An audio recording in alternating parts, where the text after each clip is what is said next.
Hello everyone, आज हम लोग स्टार्ट करेंगे जॉन्डिस के बारे में। आज हम लोग नेक्स्ट लेक्चर इसमें डिजीज कंडीशन जो देखने वाले हैं वो है जॉन्डिस। तो हम लोग पीडियाट्रिक स्टार्ट किए हैं, तो इसमें हम देखते हैं कि क्या क्या चीजें हम लोग पढ़ने वाले हैं।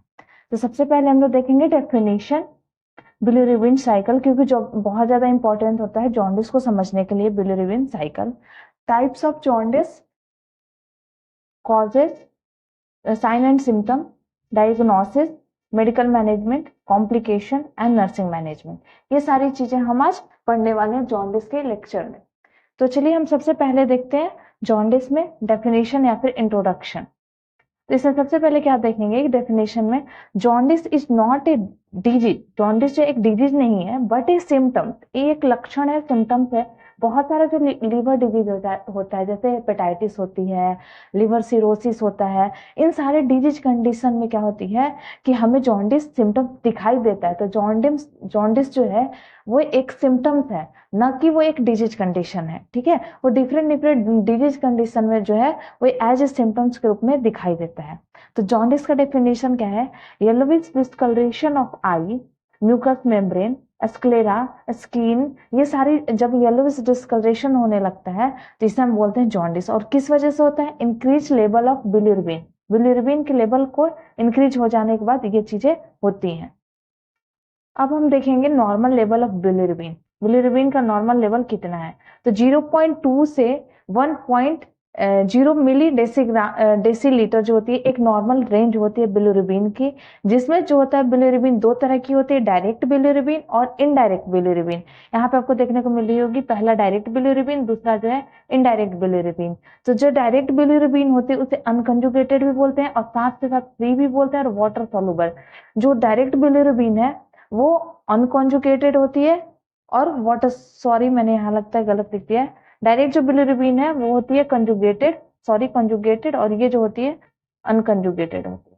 ठीक है, तो डायरेक्ट बिलिरुबिन जो होती है कॉन्जुगेटेड होती है और फ्री होती है और वाटर सॉल्युबल होती है। इसकी रेंज जो होती है 0.1 से लेकर 0.3 मिलीग्राम डेसीलीटर, सॉरी। इनडायरेक्ट जो बिलिरुबिन होती है अनकंजुगेटेड होती है, ध्यान रखिएगा, अनकंजुगेटेड होती है, वाटर इनसॉल्युबल होती है। ठीक है, सॉरी, वाटर इनसॉल्युबल, और इसकी रेंज होती है 0.3 से 0.2 से लेकर 0.3 मिलीग्राम पर डेसीलीटर। ठीक है, आपको एक नॉर्मल रेंज ये होती है। जॉन्डिस हम कब बोलते हैं? जब यही जो बिलिरुबिन लेवल है ग्रेटर देन 5 मिलीग्राम पर डेसीलीटर से ज्यादा हो जाए, तब ये जो होती है फिजियोलॉजिकल जॉन्डिस या फिर पैथोलॉजिकल जॉन्डिस हो सकती है। ठीक है, अब हम देखते हैं बिलिरुबिन साइकिल। बिलिरुबिन साइकिल में हम सबसे पहले क्या देखेंगे कि न्यू बॉर्न जो होता है उसमें रेड ब्लड सेल बहुत सारे इमेच्योर होते हैं। तो अब कोई भी चीज इमेच्योर ज्यादा है तो जल्दी जल्दी उसकी क्या होगी? ब्रेकडाउन होगी। तो रेड ब्लड सेल की क्या होती है? वहां पे ब्रेकडाउन होती है। जब बहुत ज्यादा नंबर में रेड ब्लड सेल की ब्रेकडाउन होती है तो वहां पे अनकंजुगेटेड बिलिरुबिन फॉर्म होता है। और ये जो अनकंजुगेटेड बिलिरुबिन होती है, ये जो होता है, तो इसमें क्या होता है कि अनकंजुगेटेड जो बनता है, अभी मैंने बताया था अनकंजुगेटेड होता है वाटर, वाटर इनसॉल्युबल होता है। क्या होता है? Water insoluble, water insoluble. ठीक है, तो वाटर इनसॉल्युबल है, तो इसका मतलब ये ब्लड में जाता है। ठीक है, ब्लड में जाता है, लेकिन ये ब्लड से कहीं और ट्रांसफर जल्दी नहीं हो पाता है क्योंकि ये वाटर इनसॉल्युबल है। तो अगर इसको सेल को क्रॉस कर ब्लड में, ठीक है, ब्लड में इसी तरह ये फ्लो करता रहेगा, लेकिन जब ये किसी बॉडी ऑर्गन में जाना रहेगा, लिवर में, स्प्लीन में या फिर स्किन के अंदर, तो इसको कंजुगेटेड में चेंज होना जरूरी है क्योंकि ये सेल मेम्ब्रेन को क्रॉस नहीं कर पाएगा। तो ये क्या करता है उस टाइम? अनकंजुगेटेड बिलिरुबिन जो है वो बाइंड करता है एल्बुमिन से। एल्बुमिन जो प्लाज्मा प्रोटीन है ब्लड में रहती है, उससे क्या करता है? अनकंजुगेटेड बिलिरुबिन जो है बाइंड करता है, फिर वो जाता है लीवर सेल के पास, फिर वहां से बाइंड कर लिया तो ये तो वाटर सोलुबल अब बन जाता है, उसके सहारे ये जो होता है लिवर में जाता है। लिवर में इसकी मेटाबॉलिज्म होती है और किसके प्रेजेंस में होती है? ये जो एंजाइम है यूडीपीजीटी, ठीक है, यूडीपीजीटी जो एंजाइम है, इसके प्रेजेंस में जो होती है वहां पे मेटाबॉलिज्म होती है और ये चेंज होता है अनकंजुगेटेड बिलिरुबिन से चेंज होता है कंजुगेटेड बिलिरुबिन में चेंज होता है। ठीक है, तो अब हमने देखा कि इसका कंजुगेशन कहाँ पे हो रहा था, ध्यान रखिएगा, बिलिरुबिन का कंजुगेशन कहाँ पे होता है, लीवर में होता है। लीवर में एक एंजाइम होती है UDP-GT, ठीक है, और ये जो एंजाइम होता है अनकंजुगेटेड बिलिरुबिन को चेंज करती है कंजुगेटेड बिलिरुबिन में। जब यहाँ से कंजुगेटेड बिलिरुबिन बन जाती है तो वो बाइंड करती है MPR, मल्टीपल रेजिस्टेंस प्रोटीन से। लीवर के अंदर ये बाइंड करती है इस प्रोटीन से, फिर वो बाइंड करके कहाँ जाती है, गॉल ब्लैडर में स्टोर होती है, और गॉल ब्लैडर से ये कहाँ जाती है, इंटेस्टाइन में जाती है। समझ आई? आरबीसी का ब्रेकडाउन होगा, वहां पे ब्रेकडाउन के बाद ये बना अनकंजुगेटेड बिलिरुबिन जो कि वाटर इनसॉल्युबल होता है, फिर ये ब्लड में आता है, ब्लड में एल्बुमिन से बाइंड करता है, एल्बुमिन से बाइंड करके ये जाता है लीवर में, लीवर में इसकी मेटाबॉलिज्म होती है, अनकंजुगेटेड जो होता है वो चेंज हो जाता है कंजुगेटेड बिलिरुबिन में, किसके प्रेजेंस में, UDP-GT एंजाइम के प्रेजेंस में, और फिर वहां से वो बाइंड होता है MRP प्रोटीन से, और MRP प्रोटीन से बाइंड होकर लीवर से कहाँ आता है, गॉल ब्लैडर में, गॉल ब्लैडर में स्टोर होता है, और स्टोर होता है उसके बाद ये बाइल के साथ ये कहाँ जाता है, इंटेस्टाइन में। ठीक है, अब नेक्स्ट देखते हैं इंटेस्टाइन से ये कहाँ जाता है। इंटेस्टाइन से ये दो जगह जाता है, यूरिन के थ्रू जाता है बाहर, और फीसेस के थ्रू, यानी स्टूल के थ्रू ये बाहर जाता है। जब यूरिन के थ्रू ये बाहर जाता है इसको बोलते हैं यूरोबिलिनोजेन, स्ट्रेकोबिलिनोजेन, जब फीसेस के थ्रू ये बाहर जाता है। ठीक है, याद रखिए, इसी वजह से, इसी बिलिरुबिन की वजह से जो होता है यूरिन का कलर येलो, डार्क येलो दिखाई देता है, और स्टूल का कलर भी डार्क येलो दिखाई देता है। ठीक है, अब इसमें कंडीशन क्या है, जब अनकंजुगेटेड बिलिरुबिन होगी तो उसमें क्या होगा, यूरिन का कलर जो होगा नॉर्मल होगा। क्यों? क्योंकि अनकंजुगेटेड बिलिरुबिन वो जो है कंजुगेटेड में वो चेंज ही नहीं हो पा रही है, तो वो लीवर में आ ही नहीं रही है, तो लीवर से ये गॉल ब्लैडर में नहीं जाएगी, गॉल ब्लैडर में नहीं जाएगी, और गॉल ब्लैडर से इंटेस्टाइन में नहीं जाएगी। जब इंटेस्टाइन में जाएगी ही नहीं तो वहां पे जो होगा ये यूरिन में नहीं जाएगी, तो अनकंजुगेटेड जब भी रहेगा वो क्या करेगा, उसमें नॉर्मल कलर यूरिन दिखाई देगा, लेकिन स्किन, म्यूकस लेयर और ये सारी चीजें जो है येलो कलर की दिखाई देंगी। कंजुगेटेड बिलिरुबिन जो होगा उसमें डार्क कलर यूरिन प्रेजेंट होगा। क्यों? क्योंकि कंजुगेटेड बिलिरुबिन कहाँ जाती थी, लीवर में चेंज होती थी अनकंजुगेटेड से कंजुगेटेड, और वो गॉल ब्लैडर में जाती थी, इंटेस्टाइन में जाती थी, तो फिर वो इंटेस्टाइन से एब्जॉर्ब होके वो जाएगी किडनी के पास, और किडनी के पास जब जाएगी तो येलो कलर विजुअल होगा, यूरिन का येलो कलर विजुअल होगा। इफ ब्लॉकेज जो रहेगा, अगर कहीं इंटेस्टाइन और बाइल डक्ट में कहीं ब्लॉकेज है, ठीक है, कहीं कंस्ट्रिक्शन है, ठीक है, उस कंडीशन में वो जो बाइल जूस है वो आगे इंटेस्टाइन में नहीं जाएगा। जब आगे इंटेस्टाइन में नहीं जाएगा तो उस कंडीशन में डार्क येलो कलर का यूरिन शायद देखने को मिल सकता है, क्योंकि बाइल से पोर्टल सर्कुलेशन होती है। बाइल में क्या होता है, पोर्टल सर्कुलेशन, बाइल से वो ब्लड में जाएगी, ब्लड से चली जाएगी किडनी के पास, लेकिन वो फीसेज में नहीं जाएगी, क्योंकि फीसेज में जाने के लिए उसको इंटेस्टाइन में जाना पड़ेगा। वो इंटेस्टाइन में जा ही नहीं पा रही क्योंकि ब्लॉकेज है, ब्लॉकेज है तो इंटेस्टाइन में नहीं जा पा रही है, तो उस कंडीशन में पेल येलो कलर की हमें स्टूल दिखेगी। येलो कलर जो स्टूल की जो कलर होगी वो क्ले कलर की दिखेगी। ठीक है, येलो कलर की नहीं दिखेगी, क्ले कलर की स्टूल दिखेगी इस कंडीशन में। ठीक है, क्योंकि वो इंटेस्टाइन से बाइल जो है वो नीचे की तरफ जा ही नहीं पा रही है। ठीक है, इंटेस्टाइन में जा ही नहीं पा रही है, ब्लॉकेज है। ठीक है, तो ब्लॉकेज है तो वहां से येलो कलर फीसेज आएगा ही नहीं, तो उस कंडीशन में स्टूल का कलर क्या होगा, क्ले कलर। ठीक है, अगर आपको किसी भी तरह का कोई भी समझने में दिक्कत हो रही है तो आप लोग कमेंट कर सकते हैं, उसमें मैं आंसर कर दूंगी आपकी। ठीक है, अब देखते हैं हम लोग टाइप ऑफ बिलिरुबिन। तो पहला है फिजियोलॉजिकल टाइप।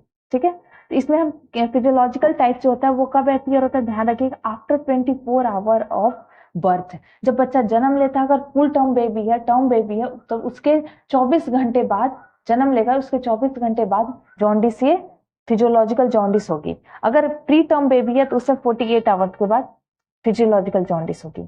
इसमें बिलिरुबिन का जो लेवल होती है ग्रेटर देन 5 mg पर डेसीलीटर, लेकिन लेस देन 15 mg पर डेसीलीटर। इसका मतलब इसमें जो होती है 5 से लेकर 15 के बीच में रहती है। ठीक है, ध्यान रखिए। इसमें जो पीक लेवल कब आती है, थर्ड डे ऑफ लाइफ, तीसरे दिन पे, थर्ड डे ऑफ लाइफ में, थर्ड टू या फिर फोर्थ डे ऑफ लाइफ में बहुत ज्यादा पीक लेवल पे बिलिरुबिन लेवल रहता है। ये विद इन 1 वीक के अंदर अंदर ये रिजॉल्व हो जाती है, अब खुद ब खुद ठीक हो जाती है, या फिर ज्यादा से ज्यादा इसमें फोटोथेरेपी देने के बाद ये डिजीज कंडीशन ठीक हो जाती है।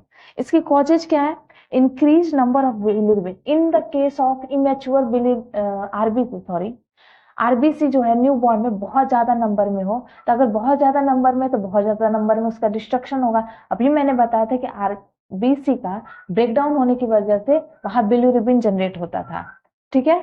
इंक्रीज डिस्ट्रक्शन ऑफ बिलिरुबिन, अगर आरबीसी का बहुत ज्यादा डिस्ट्रक्शन हो रहा है तब भी हो सकता है।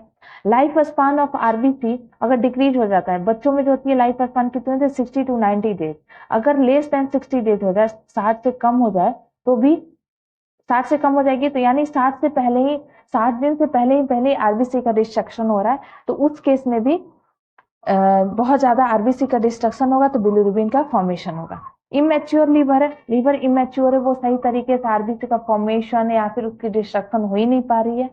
इनइफेक्टिव इरिथ्रोपोएसिस, इरिथ्रोपोएसिस जो है, इरिथ्रोपोएसिस का मीनिंग होता है आरबीसी का प्रोडक्शन, ठीक है, फॉर्मेशन ऑफ आरबीसी। अगर इनइफेक्टिव तरीके से हो रही है तो भी फिजियोलॉजिकल जॉन्डिस हो सकती है, ठीक है। नेक्स्ट हम लोग देखते हैं पैथोलॉजिकल जॉन्डिस। पैथोलॉजिकल जॉन्डिस ये जो होती है अपीयर होती है at the time of birth, ठीक है। जैसे ही बच्चा जन्म लेता है वो उसकी बिलिरुबिन हाई रहेगी, जॉन्डिस के साथ ही जन्म लेगा, और इसको ठीक होने में 1 हफ्ते 2 हफ्ते से ज्यादा टाइम लग सकते हैं। और इसमें बिलिरुबिन का जो लेवल होती है 15 से ज्यादा होती है, उसमें 5 से 15 तक होती थी और इसमें मोर देन 15 होगी, ठीक है। इसको रिजॉल्व होने 2 हफ्ते से ज्यादा भी लग सकते हैं या फिर 2 हफ्ते भी लग सकते हैं। इसकी कॉजेज क्या है, RH इनकम्पेटिबिलिटी, जैसे कि मदर जो निगेटिव होती है बच्चा पॉजिटिव हो जाता है उस केस में। एबीओ इनकम्पेटेबिलिटी, अगर बच्चे को ब्लड ग्रुप की जरूरत थी और हमने ब्लड की जरूरत थी, हमने गलत ब्लड चढ़ा दिया, तो उस कंडीशन में भी पैथोलॉजिकल जॉन्डिस हो सकती है। या फिर कोई लीवर डिजीज हो, हेपेटाइटिस हो, लीवर सिरोसिस हो, इस कंडीशन में भी हो सकता है। या फिर थैलेसीमिया, सिकल सेल एनीमिया हो। Increase production of, in the case of something, कोई रीजन से प्रोडक्शन ज्यादा हो जाए बिलिरुबिन का।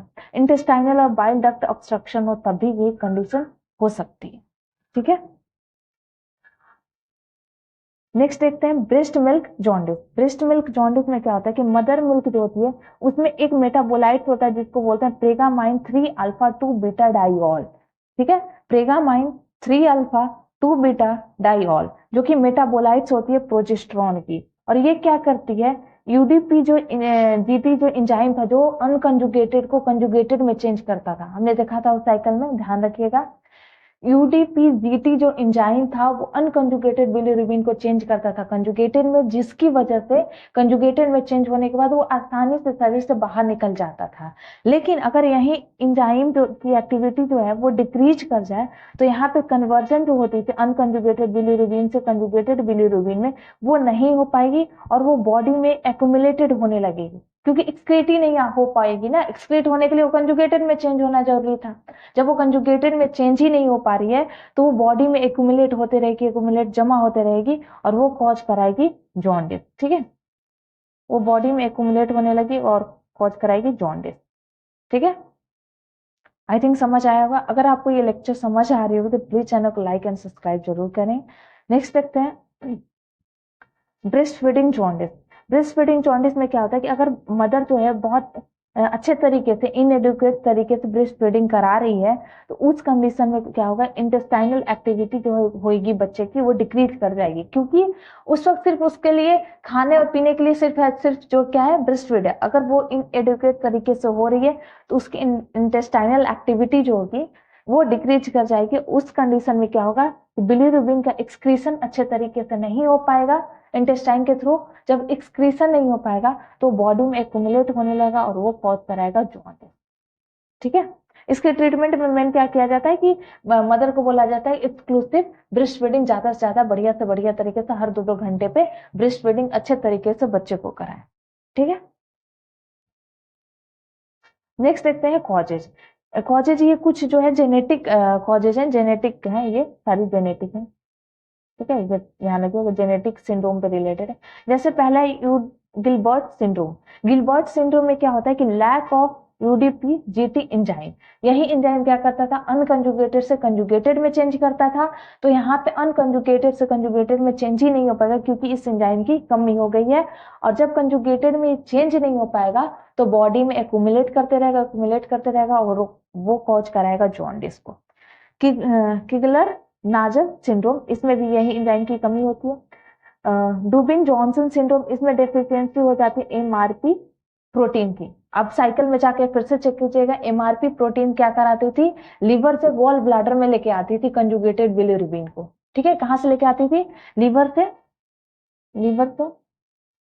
ये लेके आती थी गॉल ब्लैडर में कंजुगेटेड बिलिरुबिन को। तो ये क्या कर रही है, लीवर से गॉल ब्लैडर में लेके आ ही नहीं पा रही, क्योंकि इसी प्रोटीन के सहारे लीवर से गॉल ब्लैडर में आता था, गॉल ब्लैडर से इंटेस्टाइन में जाता था।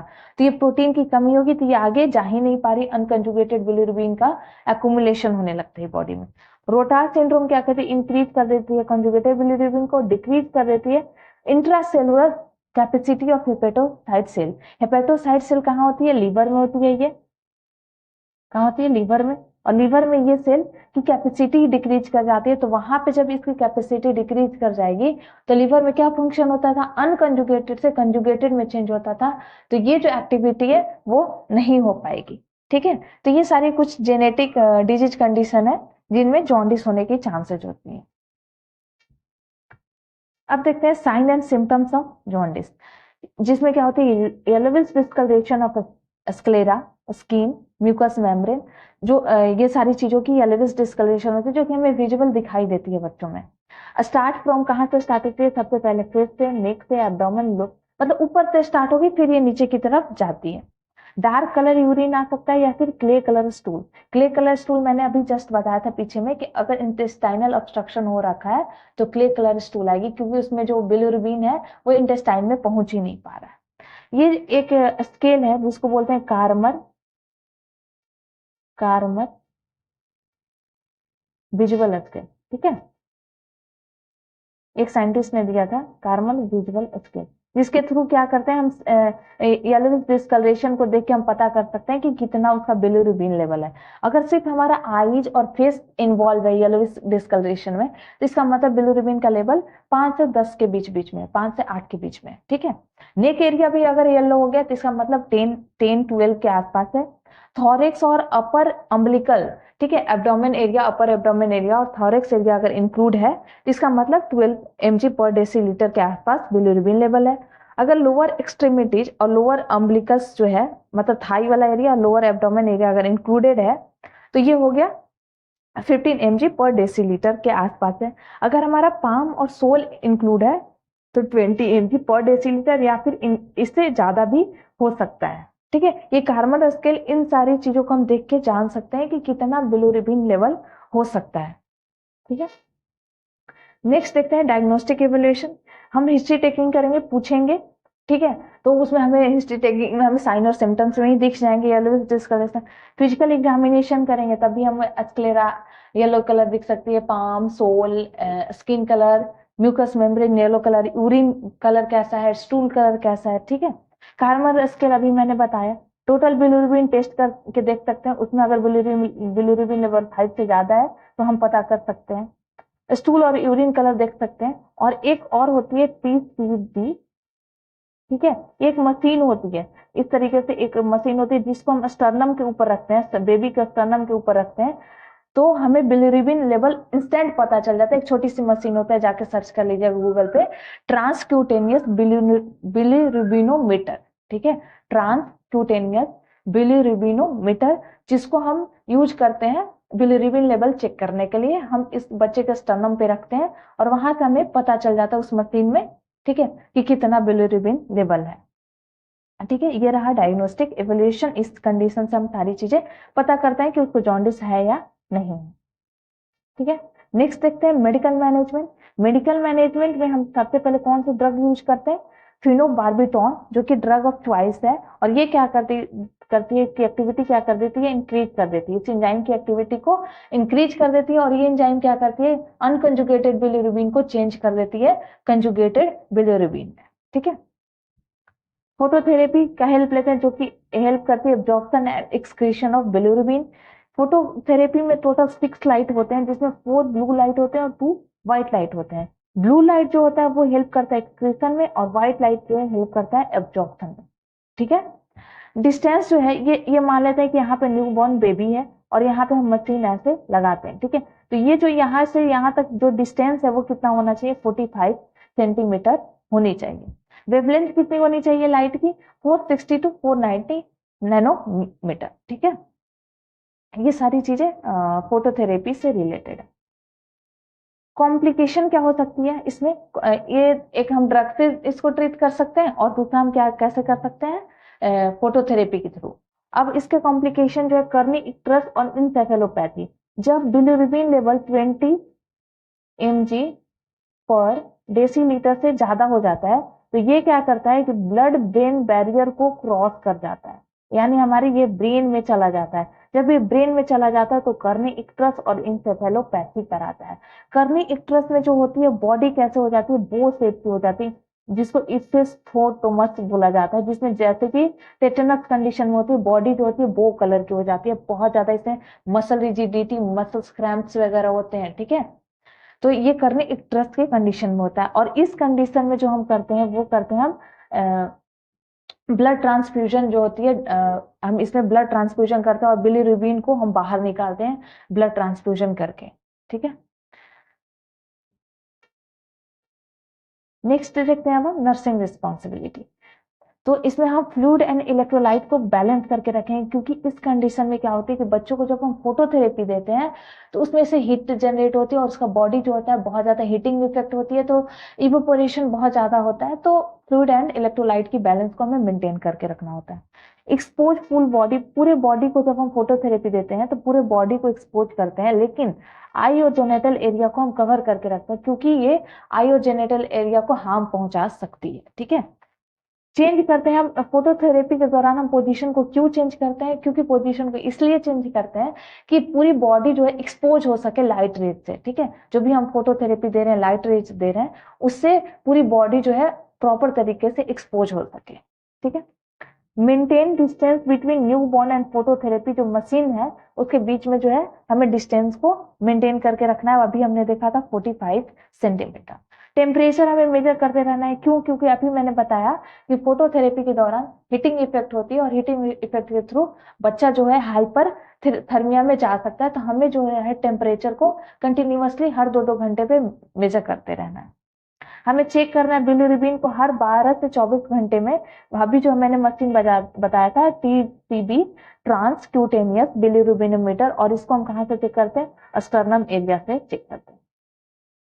अस्टर्नम एरिया पे रखते हैं उस मशीन को, इस तरह से एक मशीन होती है और इसको अस्टर्नम एरिया पे रख के हम चेक करते हैं, उसमें बता देता है इजीली, ठीक है। तो आई थिंक आपको ये लेक्चर और नोट्स पसंद आई होंगी। अगर ये लेक्चर और नोट्स आपको पसंद आएगी तो प्लीज चैनल को लाइक एंड सब्सक्राइब और शेयर जरूर करें। और एक बार हम देख लेते हैं हमने क्या क्या इसमें पढ़ा।